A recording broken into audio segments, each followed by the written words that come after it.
in Rohnert Park, and the only thing that will challenge her is what? I knew you were all smart. I have a couple of announcements. The first one is every year Jewish organizations, Hope saved me again. Jewish organizations, synagogues, and community commemorate the Holocaust on a holiday called Yom HaShoah. And we, in fact, in the Jewish community of Sonoma County will observe Yom HaShoah commemoration. And it's going to be on Sunday, May 4th in Santa Rosa. And it's called Door to Door, Passing the Flame of Memory to a New Generation. We'd like to invite all of you to come to the memorial. We'll have flyers. I have some flyers now, and then we'll pass them out in section as well. I know some of you are probably interested in doing that, and it is on a Sunday. The next thing is, before Mathilde gets here, I'd like to perhaps just mention this before she gets here. Several ago, the students in this class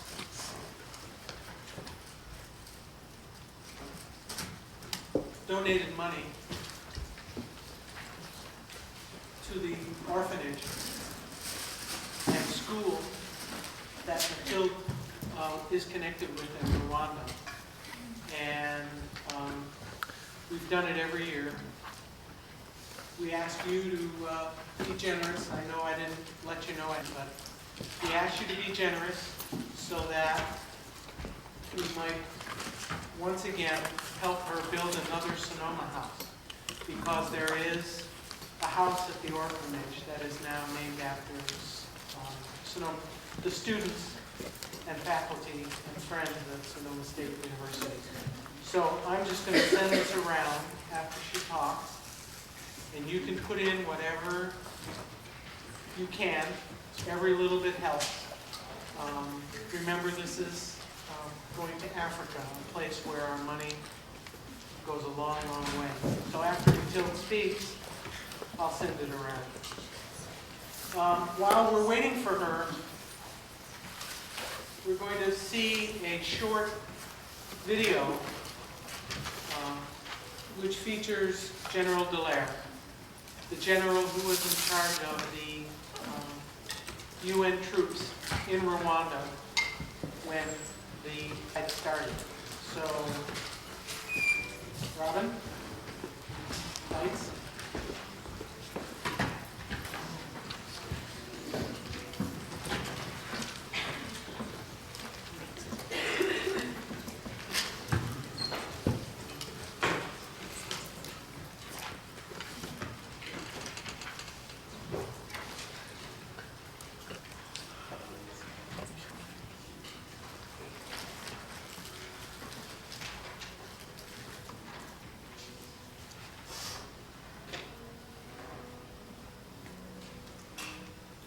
Rwanda, one of Africa's smallest nations,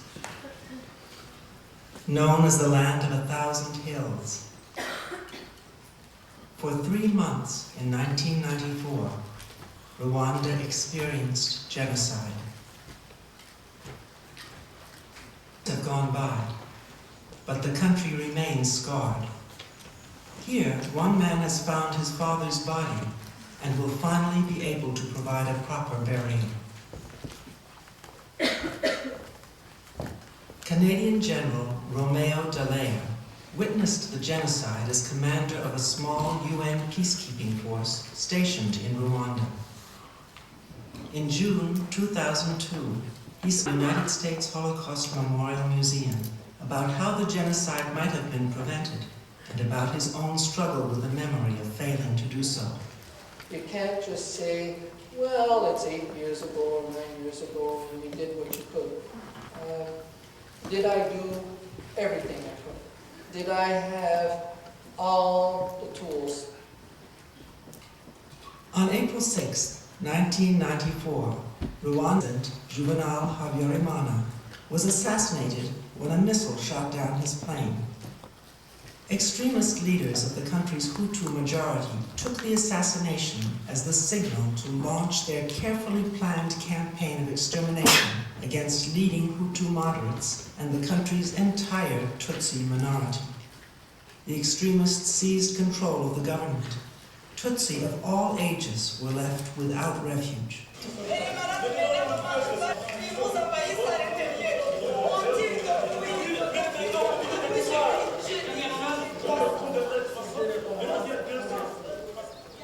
They were hunted down and killed in their homes, at roadblocks, in schools, in churches.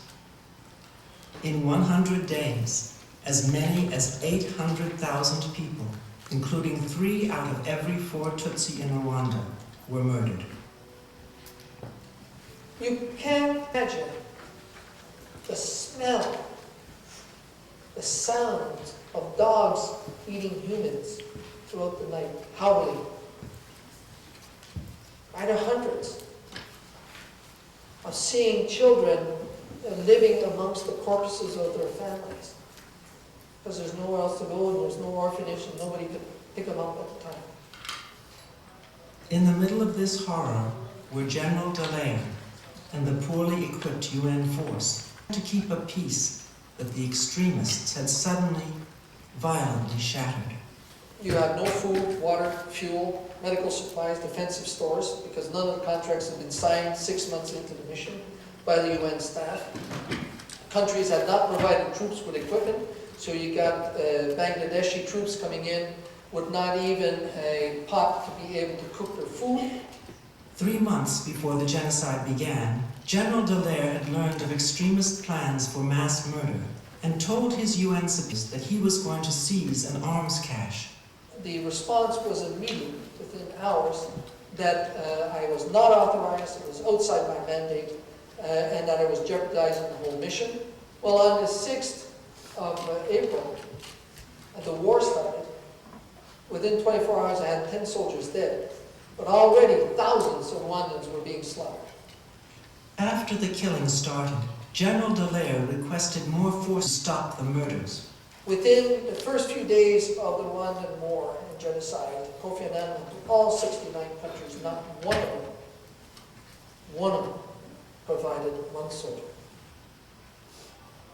Although no nation would send troops to help the Rwandans, Western soldiers did arrive to evacuate Westerners. And so all the expatriates, within 5 days, picked up what they had, left the Rwandans who had served them for years, decades, who raised their kids, left them to be slaughtered behind, and went back to Brussels and Paris and all these other places. The world turned its back on Rwanda. 2 weeks into the genocide, the UN Security Council voted to reduce Dallaire's force to a token level. The killing continued for weeks. 100 days after it began, the genocide ended when a Tutsi-led rebel force, the Rwanda Patriotic Front, drove the genocidal government out of the country. General Dallaire left Rwanda in August 1994. He still struggles with the memory of what he witnessed. You just can't walk through all that blood and all that gore and all that sound. Did I or should I have walked up to Kofi Annan or Boutros Ghali and throw my commission in front of him and say, to hell with you, nobody's coming, so I'm going? Should I have commenced opening fire? The first morning, it was made very clear to me that if I opened fire, I would become the third belligerent, because then it's open season. But with the force I had, there was no way that I could open fire and guarantee the security of my force. I didn't have enough ammunition to be able to hold out in a firefight for more than half an hour. No, there is no conceivable way of actually being able to walk away from the immensity of what it is. And imagine the moral dilemmas we have of all those people calling that morning, screaming at the end of the phone for me to send troops to get them, and hearing the people smashing down the door and shooting at the end of the phone, or deciding which ones I could go and rescue and which ones I couldn't go and rescue. Of the moral dilemma of the soldier seeing a crowd encouraging a girl of 14, 15 with a machete and a child on her back to kill another girl of 14, 15 with a child on her back. What do my soldiers do? They're held up at the entrance of the village, and they see these hundreds of people edging on this girl to kill another. Do my soldiers open fire into the crowd, killing God knows how many and injuring to go save that girl? Does the corporal, 19, 20, 21, coming out of our same schools, does that corporal take his sniper and orders him to shoot the girl with the machete, probably killing her child? Does the corporal simply walk away? What's the answer? What is the answer? What will he be held accountable morally? What will he be held accountable technically? If he had to open fire, he went directly against it, and God knows what the reaction was. He didn't open fire. He negotiated and negotiated, and as he's negotiating, this girl was being chopped up and her child was chopped up. And the crowd roared. And then it was finished. That corporal of 21 came back home. And back home, we had nightlife, and we had hockey, and we had everything else. The country's not. There's no war. Rwanda didn't affect our security. They went there because there was a belief that there were humans who needed help, and found themselves totally incapable of providing that help. And they come back with this new generation of injury called post-traumatic stress syndrome that in fact affects the brain, because those moral dilemmas not being solved remain. And that's what we did. Imagine what those did. I sent a section of 2 vehicles to a house where we suspected there were people there that needed to be pulled out. They didn't find them. So they came back, and the next day I said, go check just in case. The next day they went, and the whole family was slaughtered on the floor. They didn't find them because the family wasn't sure whether or not they were UN or simply people dressed up and using the UN, so they hid. The militia saw the troops going to their house, and so they tore the place apart and slaughtered them.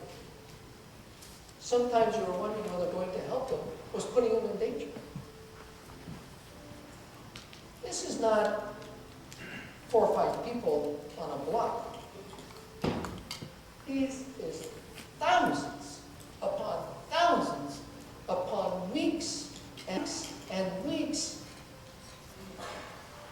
And the Western world sat there. You've got to start wondering about the depth of your belief in the moral values, the ethical values, and your belief in humanity. All humans are human. There are no humans more human than others. That's it.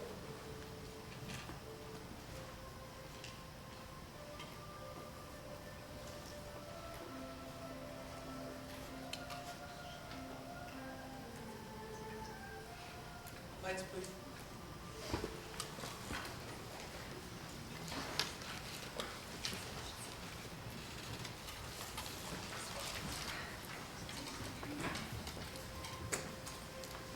I believe that the general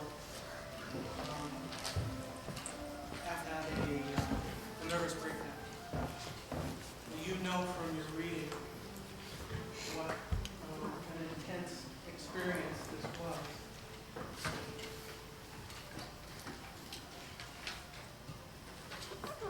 What is your reaction to the dilemma of a good man in hell? What do you think, after reading and seeing this, we might have done differently?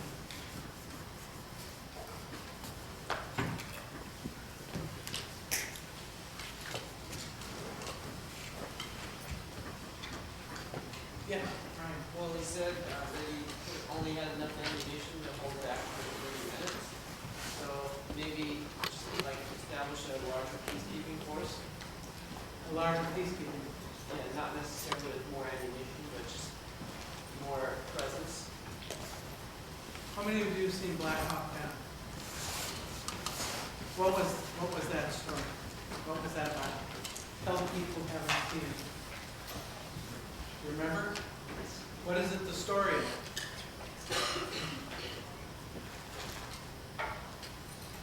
You saw it. Somebody knows. Black Hawk Down. I'm sorry.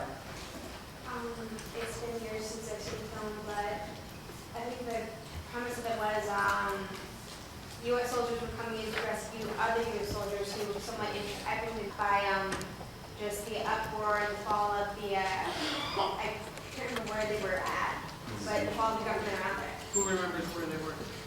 Say it. Mogadishu. Somalians. Mogadishu. And what happened to the U.S. soldiers?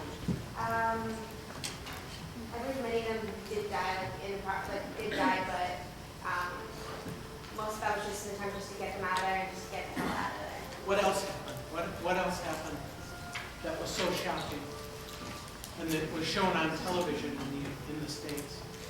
Yes. Well, a lot of the captured U.S. bodies, like, dragged through the streets and Right. set on fire. American soldiers were dragged through the streets of Mogadishu. Now, I'm trying to remember when that was. Does anybody remember the It dates? was just about a few months before Rwanda.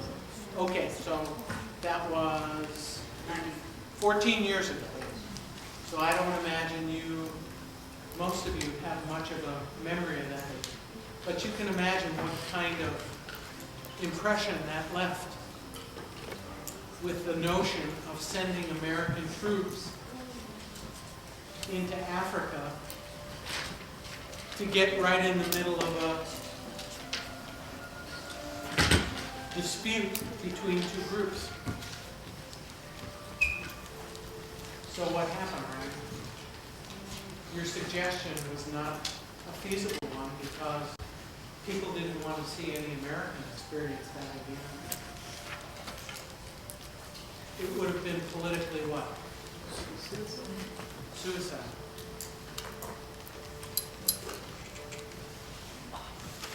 In a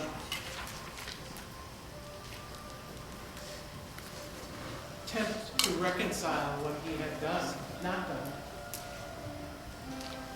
Bill Clinton went to Kigali, he went to Rwanda afterwards and apologized for not doing it.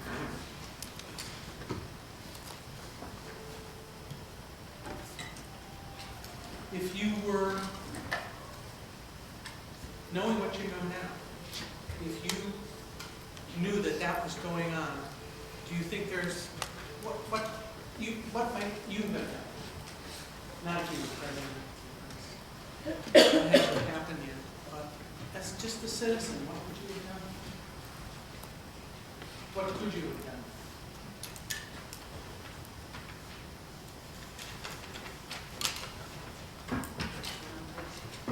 we started with emailing elected officials, and they probably get bombarded with emails and that prompted by staff. They letters, physical letters, probably be a little bit more good.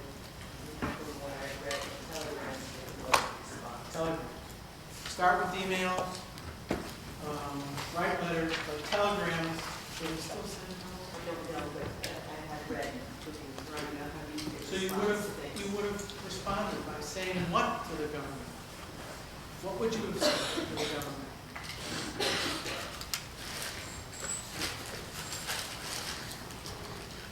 Yes. I was just wondering, are you talking about before or after? Because the Rwanda thing, that happened so fast. How do you act? How do you get the government to put that on their political agenda so that fast? How do you get your voice heard that fast? It's a problem. But wasn't there, I mean, the US profited, right, out of this whole thing. I mean, they got their American-type-based government, they got rid of the French having banks, whatever they were having in Rwanda, and they got it in RPF, which is kind of what they wanted. Everything got switched in, but they had some other protectorate. Right, so what she's saying is, Why would they want to stop it? why would we want, we got what we wanted, and that was the change of regime that was much more conducive to American interests.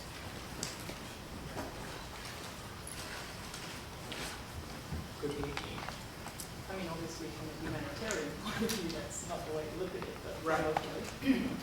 But, so, it would have been really easy to just say, I can't do anything, this is what the government wants. This is in their best interest, right?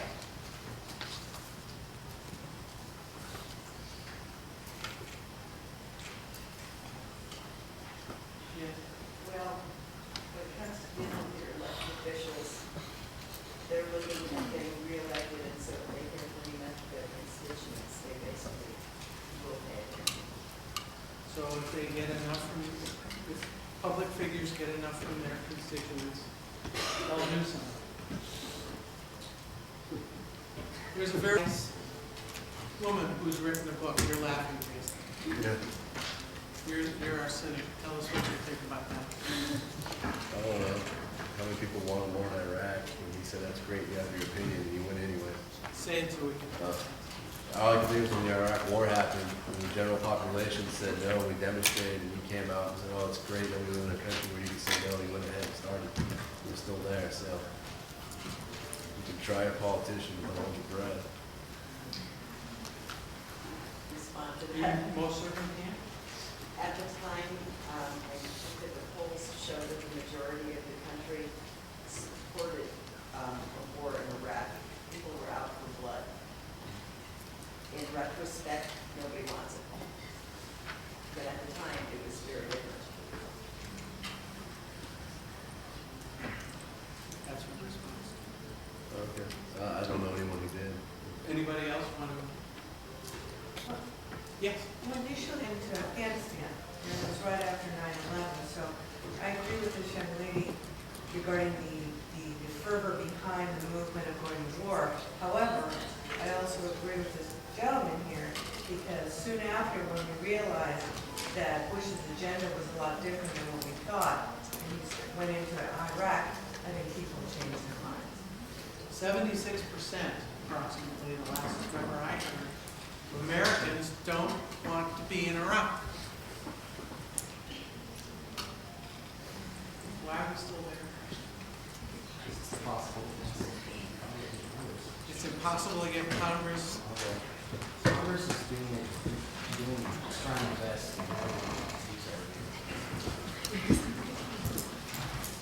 There's a very, very smart woman by the name of Samantha Power who said that the reason that the United States does not respond to genocide is because the government is just carrying out the will of the people, and the people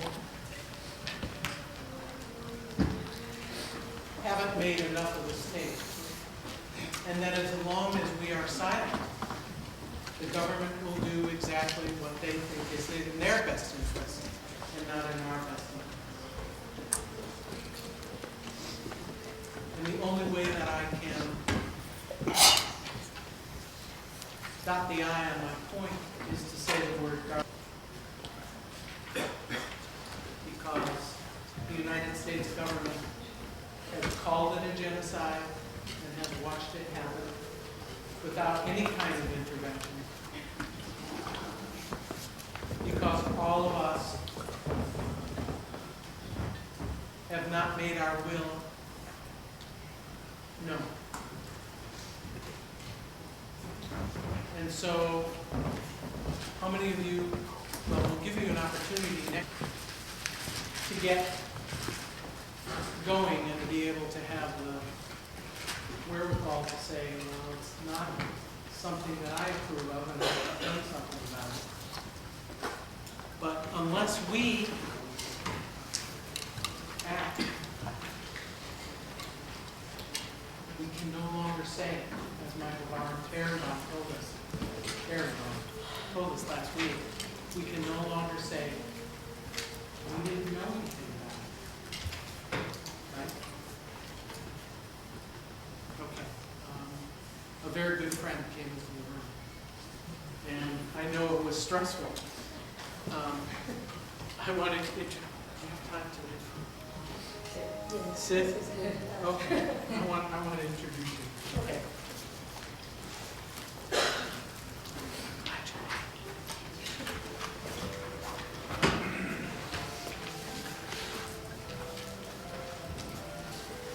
We are most fortunate that the traffic at least allowed Mathilde to get here. It's my honor to introduce Mathilde Mukatabana. She has been a friend of Sonoma State and this lecture series for several years. She has come and talked with students like you for quite a while. And she's originally from Rwanda. She has a BA, University of Burundi, and an MA and M.S.W. from Cal State Sacramento.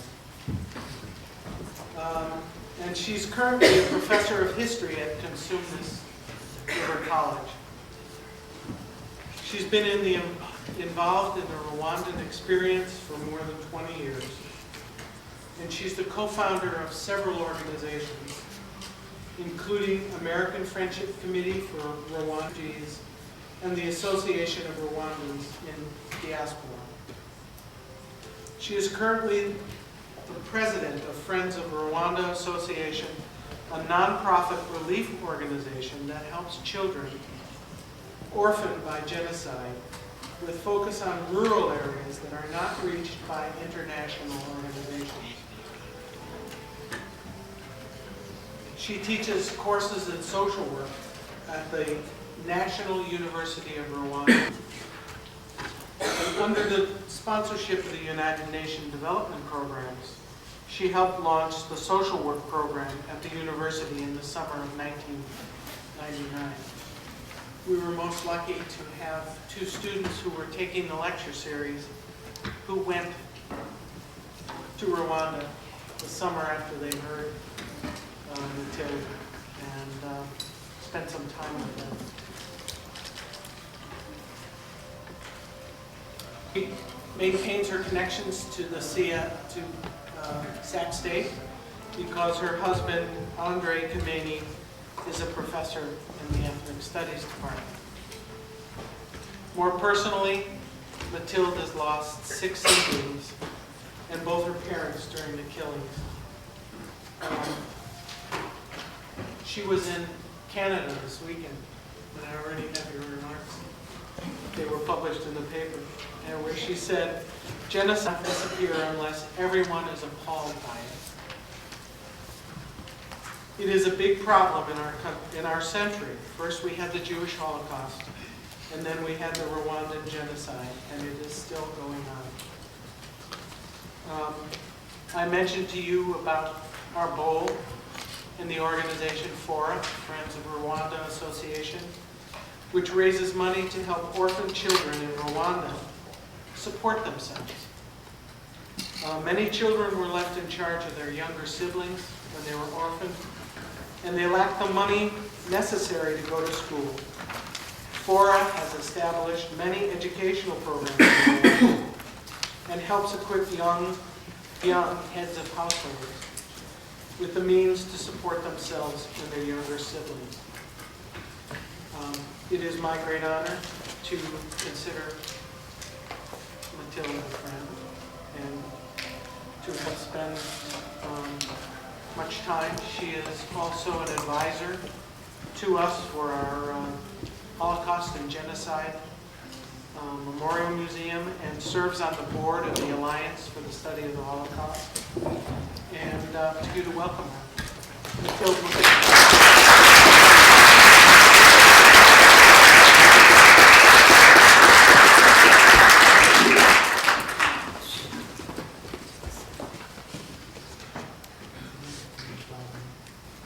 We're going to make progress.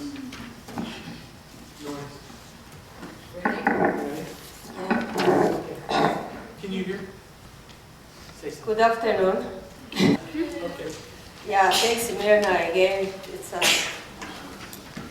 It's really a pleasure always to come here because it's among friends. And for people who have been, who have lost people in genocide or other type of thing, it's always good to have people who support.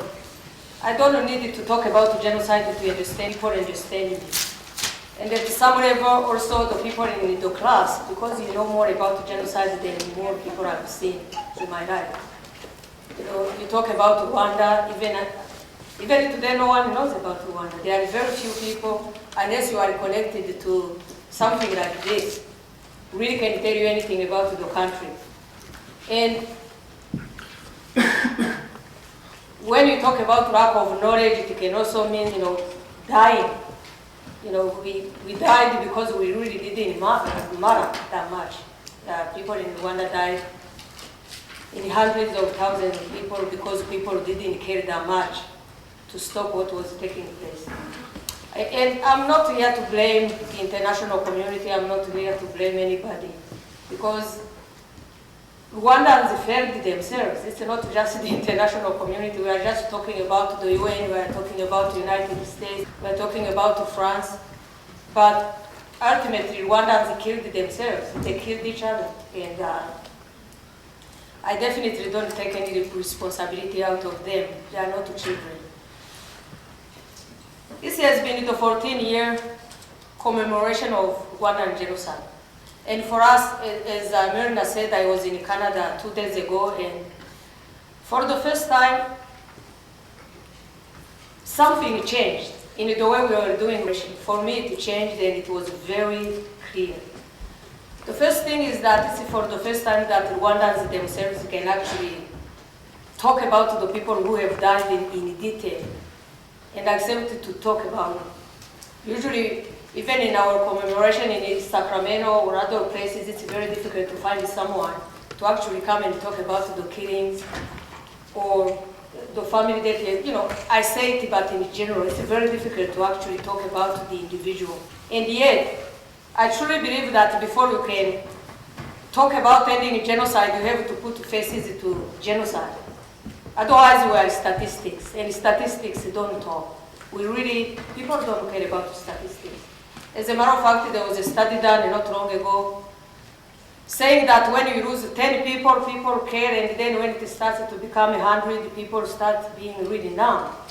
100,000, yeah, people talk about people dying, but it doesn't keep you from going home and eating and, celebrating, doing those kind of stuff. And for me, aside from people maybe who are touched directly by genocide, and I know people volunteer, they do things, they have to embrace genocide as something that is against humanity, not just the people in Rwanda, not just the people in Germany, not just the people in Sudan. Otherwise, it doesn't make any sense. It will continue. When you say people in Iraq are dying, and somehow people really don't connect with those people dying. That is like you losing a sister or a brother, someone who used to like to sing or to laugh or to do those kind of stuff. You have to connect to that level before you can become involved. And I always say that studies like this are the beginning, really. Because wherever you teach, you go to places, even if they learn sociology, they learn political history, it doesn't really grab you because you don't read about genocide, you don't see the images. We are afraid, and we have that kind of uneasiness even to show those stuff in my own school. Unless people are telling me you have really to come and talk, or during genocide, the commemoration like today. But it has to go beyond April. If it's just April, then doesn't make any difference either. So, or we want to stop it for them. So that's one of the biggest changes I found among my own fellow Rwandans when I was in Canada. It was that for the first time they are talking about it. For the first time, they are refusing to be victims. For the first time. And they are saying we have to fight against genocide, use the same propaganda against the deniers of genocide, because as we speak, 2 days, about a week ago, people were killed at the museum trying to, grenades were thrown. So Rwanda and the genocide are not over yet, even when we talk about one individual country, even though we talk also about Sudan or other things. So for survival mechanism, for other things, we have to keep fighting. And not just Rwandans. We might think that this is attacked somewhere in Africa or somewhere, but the people in Africa, they can change the whole setting. You've heard about Americans who were traveling in Rwanda and who were killed by people who committed genocide. It affects all of us, even on very selfish. Let's not even talk about humanitarianism or whatever we think about. Genocide affects all of us, and it makes our world unsettled when we still have genocide in our century. I want to talk briefly, I know you've talked about Rwanda, but I talk about the main points that I find that are important to understand what took place in Rwanda. And I look briefly at the history, or the part of it that I believe is relevant. I'm not talking about the whole history of the country. I look briefly at the pre-colonial, colonial, and post-independent period, then 1994 genocide. And this is really a general presentation, and then I have a couple of PowerPoints on genocide. I'm looking at the whole history of Rwanda. This is, if you see something like this, it represents the country. It's about unity, work, and patriotism. So if you find this is what it represents. Rwanda is in the heart of Africa. We always, when we grew up, we said we were in the heart of Africa. That's where God came back to spend the night. It was so peaceful that people really, so no one could have dreamt that we go. Rwanda was very small. And the main reason I'm putting this map of Rwanda is to let you know what the historical part had to do with it. As you can see, original Rwanda is very small over there. So you can imagine how the rest of Rwanda came to be. It was by military conquest. Rwanda was a very militaristic country, starting in 11th century and on. It's a long kingdom, so it has been, a long history before we got to where we got. So parts of Congo, and Congo took parts of Rwanda, and it has been a continuous thing. So what is happening today between Congo and Rwanda is not really new. It's like when you talk about Europe and it started today. I mean, whatever took place then was there all along. So this is the last king of Rwanda, Kigeli Rwabugiri, who was exiled by Belgians because he refused to embrace Christianity. He was put in exile. And usually, I'm showing it because usually a king of everyone in Rwanda. He was not a king of Tutsi or Hutu or Twa. He was a king of Rwandans. And in one of the symbols of unity and whatever, usually he fed the children. All the children of the country came for milk. Milk, when you talk about it, is a sign of life. Without milk, you die in Rwanda. So that was the king giving milk to the children. The king himself was from a house of the Tutsi tribe, but once he became king, he became Rwandan. We had a very nationalistic, tendency before everything happened. So, and I said that that of colonialism and changes in Rwanda, really deep changes. That whole idea of looking at the whole national country started to erode, because now the colonial power I can give you an image here because this is really the part of it. I wish you could see it, but as you can see, you see a colonial person measuring a nose. There were theories that Tutsis had long noses, had short ones, so people were arbitrarily put in certain groups based upon their nose or the features of their face. Here you see they are measuring the distance between here and here. So because, see, you are having people coming from Europe not really understanding what is taking place in Africa. And if you follow the history of Belgium today, not a few months ago they didn't have a government. The same problems they had in Belgium were transported to Rwanda. So that division came among the people. So that kind of ethnic polarization took place, eventually being the roots of genocide. 1959, the independence came. This is when the king was being exiled in Iraq. He was put in a cave for quite some time. And, this is the independence. The Belgians said, you know, what they call democracy is the rule of majority, numerical majority. That's how it is. So if you are in it, you became not part of that democratic stuff. That was the beginning since 1959.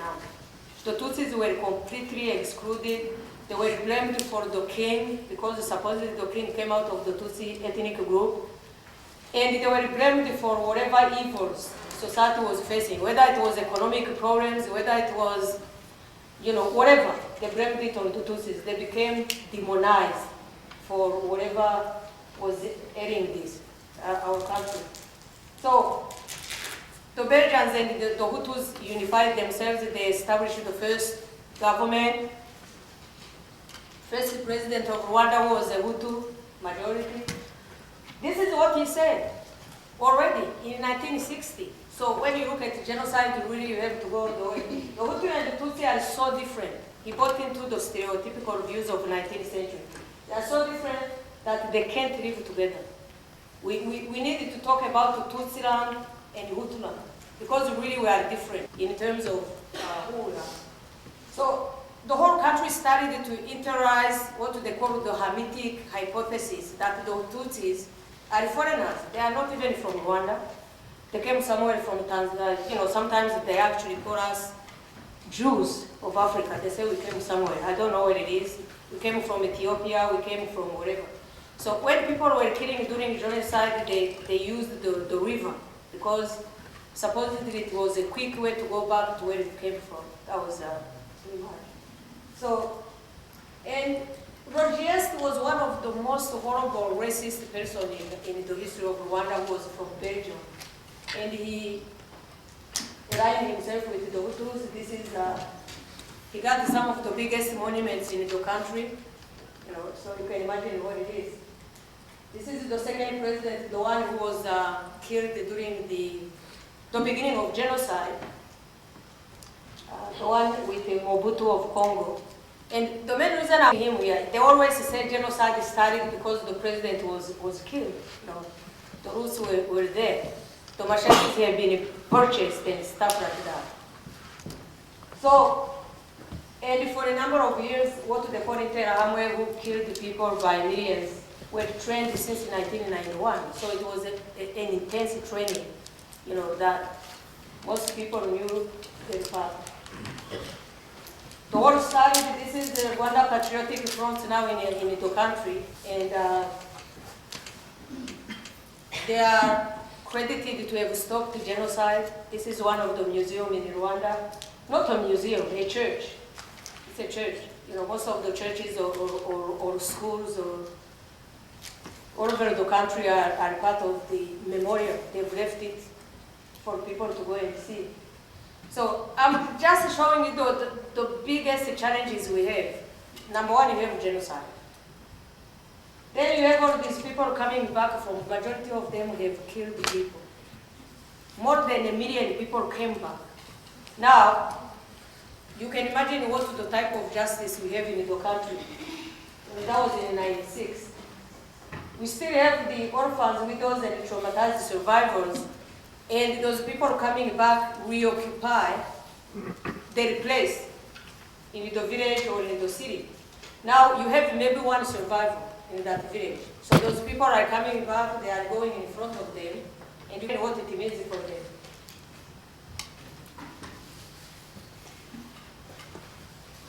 Another big challenge, we have thousands and thousands of genocide suspects who have never been, never been tried. The Justice Department was not prepared for this thing. The International Tribunal that is in Arusha, Tanzania, 8 years old, the money have not tried more than 7 people. You can imagine what for Rwanda inside the country and how many people they can actually try. We all believe, whether we come from a different perspective politically or whatever we believe, we don't have a choice, really. In Rwanda, we don't have a choice. We live in the same area, we live in the same villages, same neighborhood. So for us, ultimately, we have to reach a sense of reconciliation. There is no, unless you find another country, but that's something that people try to do in their own way. We try. We don't necessarily like what the government does in terms of reconciliation, but that's the political approach to reconciliation. But that's what we need to do. Gacaca, if you ever see it in Rwanda, that's the customary type of justice revived during genocide. Usually gacaca in traditional Rwandan was to try people who have stolen a cow, or people who have done something against the elders, but it was not fully equipped to try people who have killed 50 people. We are not fully equipped. So they had to retrain people to try to find people who can do those things. People with integrity, it's very difficult to find. Because sometimes you choose those people, you say, okay, these people have integrity, they are coming from the 2 ethnic groups, and then you find down the road that those people maybe have people buried in their backyard. So it's very, very difficult. So justice is definitely one of the most difficult and challenging part of Rwanda today. They have to screen. This is typically how the gacaca looks like. They put people under trees, big trees in Rwanda, and then they bring people who have been selected. They are the ones who are going to ask. They are trained for 6 months, but they become the judges and the jury, obviously. I'm going to go fast in this, then show a couple of scenes of genocide. This is what Rwanda politically, in the political area, they have what they call Vision 2020. Vision 2020 includes mostly promoting education. They believe that through education you can actually eradicate genocide. Because they believe people really committed the genocide, they didn't know how to make choices. Choices. People listen to the radio, they respect their leader, but they don't have any type of critical thinking in terms of what to choose once it comes. Is it enough education? That's people to judge, but what I'm saying is that this is one of the biggest things, and this is the area where developed in Rwanda. When you go to Rwanda now, there's a movie they just showed, and we're in Los Angeles at the Museum of they showed a movie called Rwanda Rising, and what was projected was very rosy. Rwanda now is known as the most clean, the cleanest city or country, whatever, developing and so on and so forth. But obviously that's the surface. We still have most of the challenges, especially when we talk about genocide and the issues of it. They brought computers even in the primary school. Sometimes they don't have a place to put them into. People are learning how to use them under the trees, actually. So they have computers. Donations from the United States. What I can tell you is that what has happened in the post-genocide in Rwanda is that the international communities have been now very visible. President Clinton has opened the museum of, the memorial in Kigali. He's the one who funded it. People like Andrew Young, people like Quincy Jones, all those people are moving to Rwanda. But obviously, once again, it's also limited in where they go, about the things, and where they are focusing. One thing I can tell you, Rwanda is one of the, I'm not going to say it, but it's one of the most beautiful countries, and I think that the people also are beautiful. They are beautiful, and this is not a cliche. What I find as a strength is that people are really have started to go from that kind of dependency structures built by genocide, by foreigners. They are helping themselves, including creating grassroots organizations like the one you go through when you go to Rwanda. Obviously it's also a poor country. They rely on farming and cattle raising with no commercial value. Usually when you have, the more you have and the richer you are, because it's really for display more than the commercial value of it. Rich culture, mostly on them. But the biggest problem I find is that I said that Rwanda is a militaristic country, and it is today. It is still. So what is the balance in this case? So people have tried to find a way of building a bridge between the military and civilian life. We don't, because the more you develop something and the more you are going to put more energy into it. If you have a very strong military, like in the case of Rwanda, obviously you have skirmishes, like what is happening in Congo. So they are being, demilitarized through the civilian initiatives. Like what they call Muganda is one of the best things to happen to Rwanda, is when everyone goes to work every Friday. Usually for poor people, they go and they work on farms, they do those stuff, and this is what they are doing in here. Private sector is already developing, you have state of the art, but what does it say about the whole country? This is our Air Force, so if you see something like that, you can laugh, but this is the first time that Rwanda has their own whatever. But people are proud of this thing. But always as a Southwest, genocide. In Rwanda, the problem that we find is that even that the so-called development, when we talk about the country, is that the legacy of genocide is still as tough for survivors as it was 14 years ago, if not worse. Because sometimes people believe that because now Rwanda is in the news, there is money coming and so on and so forth. What happened is that the public sector has abandoned any effort to help genocide survivors. And they rely more and more on private donations like stuff we have been helping with. So organizations that we have, grassroots organizations, are more in turn with, especially the survivors in the villages, in the city, because they are visible. They are visible. And the genocide has been also, like any other place, pretty much commercialized. Sometimes that's what happened with it. But in the villages, unless you go there and create something, and we've found Americans who go to Rwanda, who have started the clinics, have been volunteering, they make the biggest difference. So any kind of effort from people is we still have this. These are the children. This is where the children of Mayaga, where the Friends of Rwanda Association has been working. Obviously, as you can see, they are young. They are younger than 14 years ago. So this is another problem. The children, we started as a group, so unless you are there with the military, there's also a certain exploitation of children in many different areas. And this is the area I was there. Wherever you go, you are always burying people, even today. It's not done. We are still, people are trying to put people in decent burials.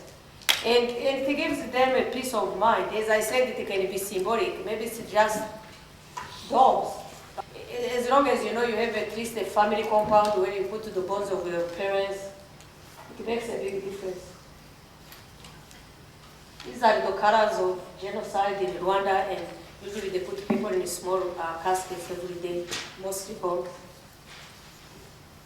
You know, and wherever you go into the country, you find that big thing when you see it. Usually it's in Rwanda, Kinyarwanda, but it's really saying these are our people who died in 1994 genocide. So this guy had 15 people, they all died. They are buried in that church. And he says he communicates more with the dead than the people who are alive. So he guards the place. He goes in and he cleans the bones, and he does it every day. He has a sense of peace just being there for himself.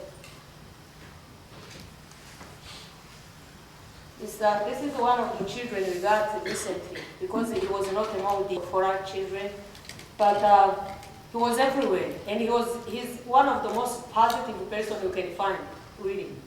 You know, he's always thinking in terms of what will be done in the future, and yet he doesn't have anyone. We don't even know where he came from, but he's somewhere in the country. So SOGM is the association we go through. This is when we were starting a new school in the country. These are the volunteers from the United States. We were in they call one of the building Blessing Building. So it's, you know, they called it themselves Blessing for what it means for them. And wherever you go, you find the children. You know, on one hand, for us, it's the hope for the future. But what kind of society are they going to build? Unless really we reach them right now. And reaching them is volunteering, it's becoming a parent they don't have, or becoming an advocate for them. You know, whether it's advocating them for the government or helping them to reach their full potential. We are not creating people who will be dependent on the nations. It won't help in Rwanda. You know, we are trying to promote a sense of independence and ultimately reach interdependence, where they can sustain themselves in their own communities and wherever they are. And they are happy. You know, what is amazing is that the resilience is there. They find you and they are willing to share it, especially when they know people care. You know, even if you go and make that big speech and say, you know, you have people in the United States from Sonoma who have donated this money to do this thing, for them they believe it's like they are seeing them through the lenses. We can see you when you can do any kind of change. These are the graduates of that program. I helped that program quite a lot, the sewing school. So these are the people who graduated in that sewing school in Miami. So I finish with this, and I just want to show, and I'm not going to speak for the next one. You know, if you have questions, you can ask, but I want to show the other one if it's okay quickly. Thanks. Some of it is pretty similar, but the biggest problem, I'm not editing. PowerPoint is very difficult. So Lights, please.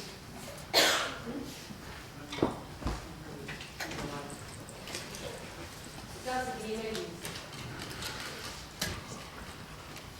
Now, let me tell you, this used to be the flag of Rwanda, but we got rid of it because it represented a lot for us in terms of genocide.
That's the famous hotel in Korea.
These were donated by someone from Canada. So they started a soccer team. Yeah, so they have good clothes. They are very proud to wear. Yeah. And I've given one of my farms for coffee. We are trying to get the children to get some kind of sustainable development. The coffee in Rwanda is one of the best, and they have been trying to develop the plantation. These are students from Sacramento who went to Rwanda last year. And unfortunately, one of them just passed away recently. Very fast. The one on the right.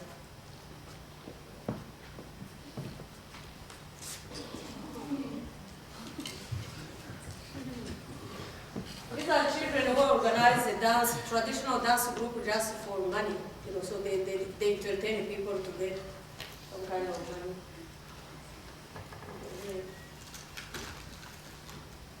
And these are leaders.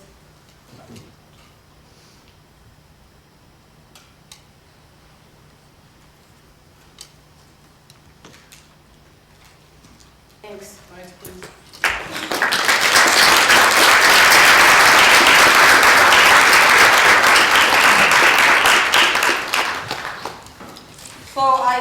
So thank you very much, and all I can say again is, keep doing what you're doing. Please let other people know about the genocide, wherever it is. Learn about the science that lead to genocide, and I think you might have it in your reading, and take action. I can tell you that, in my point of view, governments don't stop genocide. They don't. People do.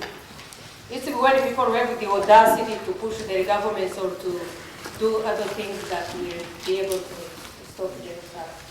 Thank you very much. Question? Yes? The program that you started or you're talking, is that because of Hutu mental stages? Or is it because you said, I'm just wondering how they're now getting along, or how, what's the progress? We don't select the children based upon their ethnicity. Right, so it's independent of that, that's what I'm asking. Right, so all the children who are orphaned during the genocide, whether their parents killed them, they happen to be there, then we take them. And it seems to be working fine. Usually, I truly believe that when people are in a situation where people love them, show them what they are doing, they'll be fine. Yeah, it's to find ways to reach the children actually when they are young. People nowadays still consider themselves that you see it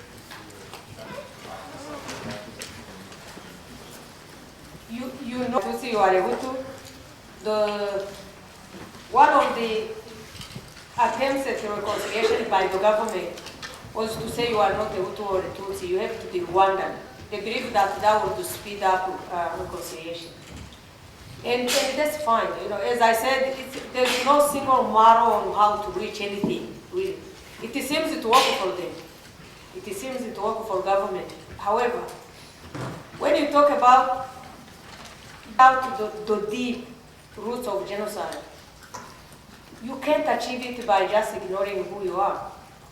You know, especially when someone is still wounded, and especially that most of the people don't accept what they have done. Yeah, so maybe I am like a broken record. I believe you have to have first certain collective thing first, collective memory, and accept the suffering of it. We did something, this is a nation. We don't have to look it into a dichotomy between Hutu and Tutsi, and then fix it. And whatever we create will be stronger than what we had before. But you can use propaganda for anything. If I use propaganda to say, go and kill your neighbor because he's your enemy, and now you are saying, okay, you are all Rwandans. Imagine if I come back next and I'm more powerful and I say, they lied to you. You are not Rwandans. And those stuff are still there. So I believe requisite to reach true reconciliation by moving, you know, in that direction of talking about national character as opposed to ethnic. And it doesn't really, they are not mutually exclusive. They are not.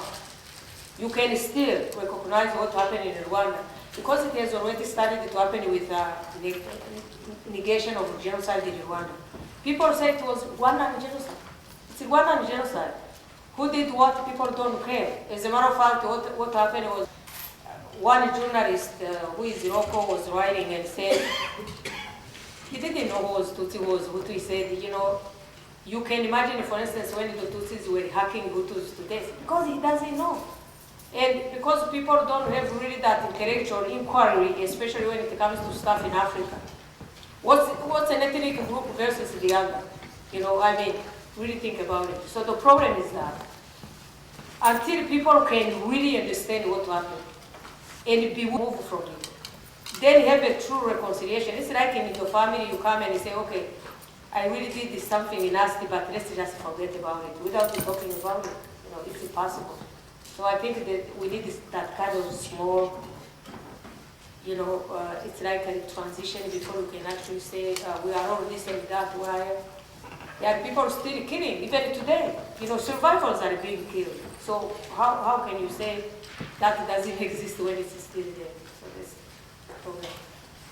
In fact, if you'll notice on your program, we went to a conference in Sacramento about Rwanda and Rwanda post-genocide.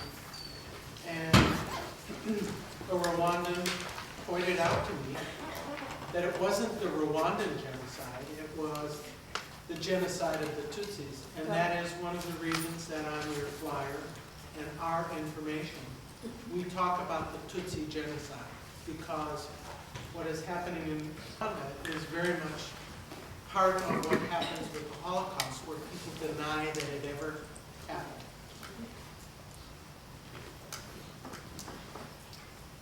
Yes. Thank you for coming. Thanks. I hope you all the best.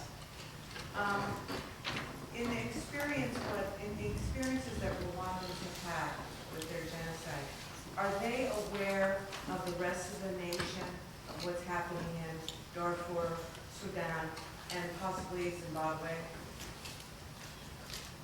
It depends on, you know, the people in villages, usually they are not much aware of it. But now people have television.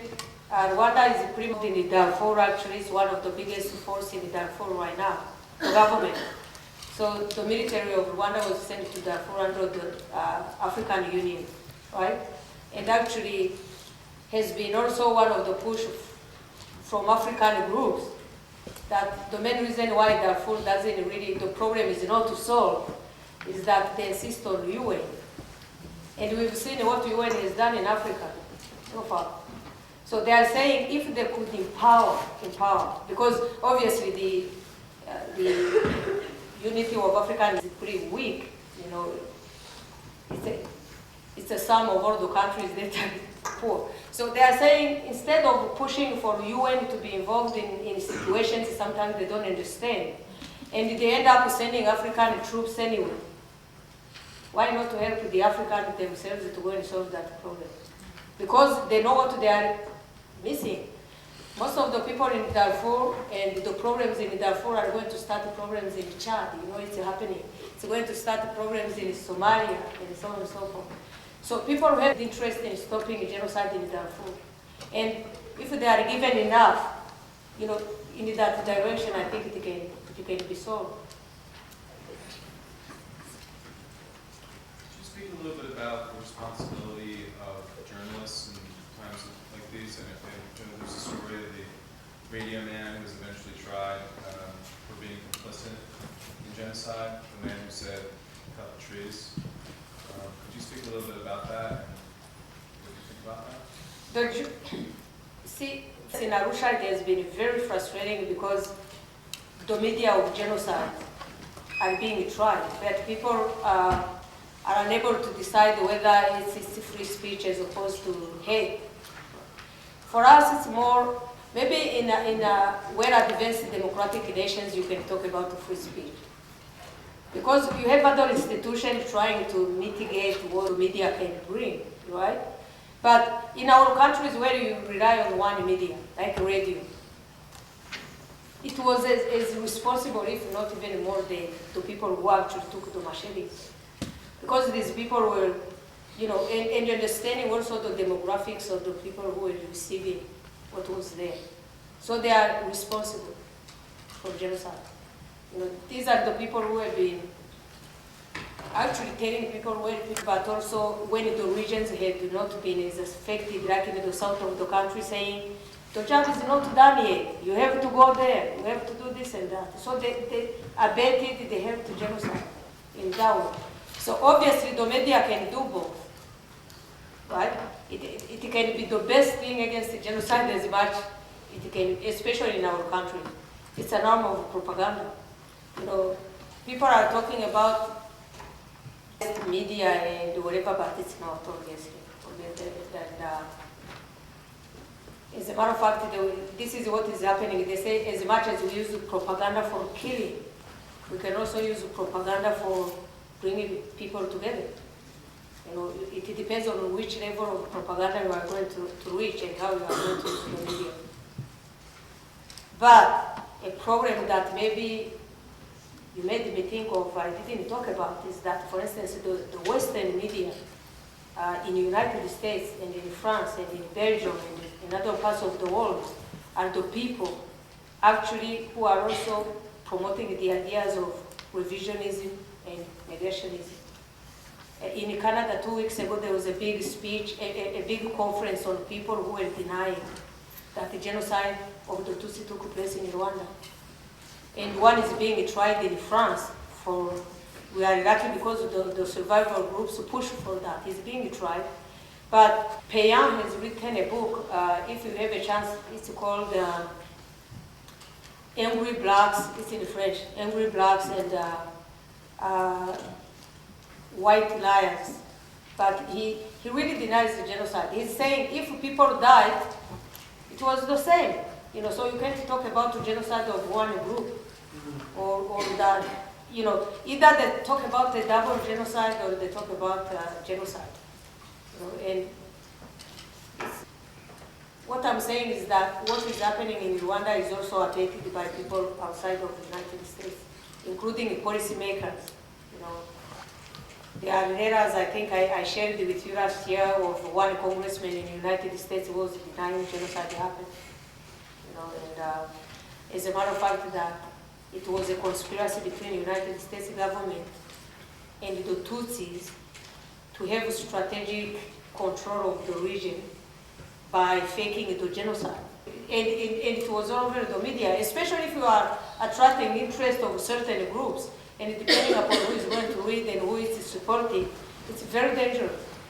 So it will be easier for us to fight against Rwandans who are denying genocide. It's understandable. I wouldn't want to accept that my father or my mother has done what they have done. But for other people who have never set a foot in Rwanda, to start writing about those things is very responsible. And for me, actually, I'm more appalled by them than even Rwandans who are doing the same.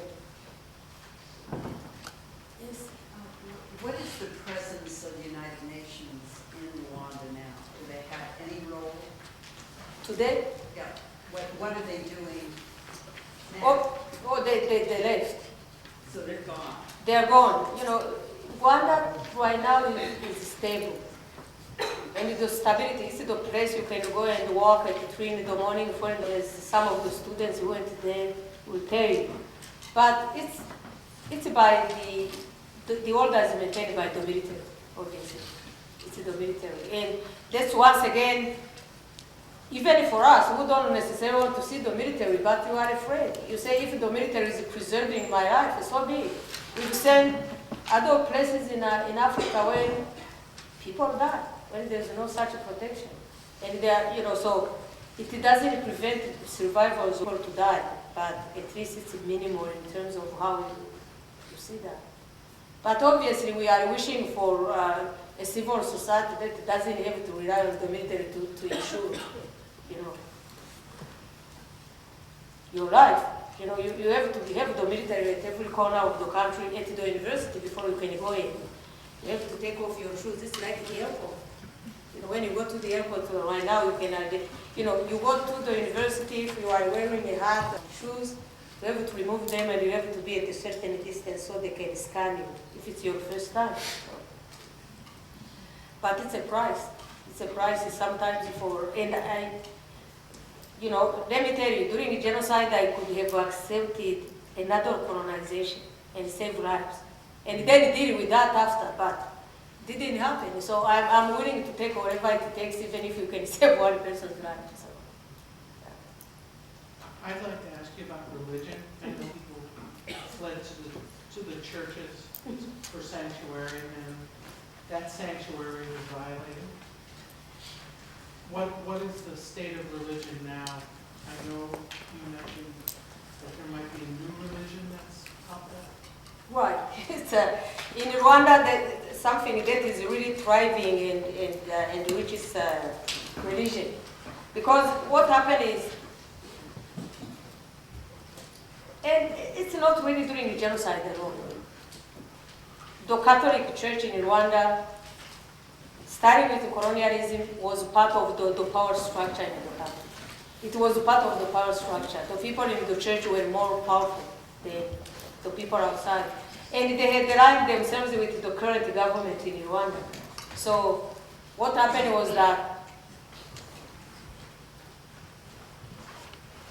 even though, you know, we are talking about them being involved in the killing. You know, the place I go to teach, bishop, because most of the people were Catholic in Rwanda, about 80-something, they went to church.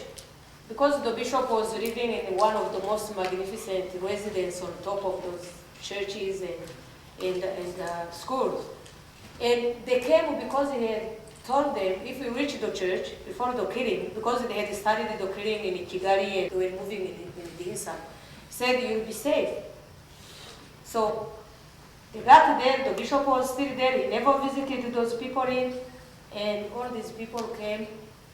They were actually putting those, how do they call it, when you call people all over the because Rwanda is here. Big, Speakers? yeah, big speaker. Because we are hilly, you can hear the echo, right? So you could call people like in miles, because it goes and you know, some kind of reverberation. So they were calling people, if you are still hiding somewhere, you better come to church, or you better come to school immediately, because you are going to close. So if you don't come, you are not going to be safe. So when no one was coming anymore, because people were streaming, you know, coming to church and stuff, and eventually when no one was coming, that's when they threw the grenades, you know, and they had closed whatever interest. So everyone died in those, you know, one school, and you have to understand, in rural areas, usually don't have as many people like in the cities. But in one school, 20,000 people dying because people from neighboring, you know, neighborhoods were coming over there. You know, so the church is a part of the violence in Rwanda, and it's even when we were growing up, even before genocide, I remember that there was a time when you went for confession. If you said anything about doing something against the Tutsis, they said, no, that's a revolution. All the kids grew up understanding that's fine. You know, if we did something against the Tutsis, it was not really a sin, per se. So we grew up mistrusting the Catholic Church, even though we were Catholic during that time. But you can imagine what happened after. Number one, people were afraid of going back to those churches, and they started the New Age type of church, born again, people creating their own. And now we find in Rwanda those big mega churches where people can assemble and, you know, and talk about, you know how things are. You know, reconciliation, usually you bring Hutus, Tutsis, and they are there, they sing, and they say, we are all brothers, and we forget. And in a way, people are encouraging that, because they say within those new churches, you can completely forget. It's like drugs. You know, you go out there, you take drugs, and you forget about the things and what happened in Rwanda. Remember, you know, and so I don't know the future of those movements. What I know is that there have been a slight increase in people embracing Islam, because people said that the Muslims actually kept their brotherhood during the genocide. They were a very tiny section of the country, not even 1%. And then you find that the people, especially like the Methodists, who grew because of people from the United States going to Rwanda and start those organizations, including the Mormons and, you know, Presbyterians. In Kigali now we have like 20 churches. Before we used to have one, and that was the Catholic Church. So. Okay. Does anybody else have any questions? Will you join me in thanking them?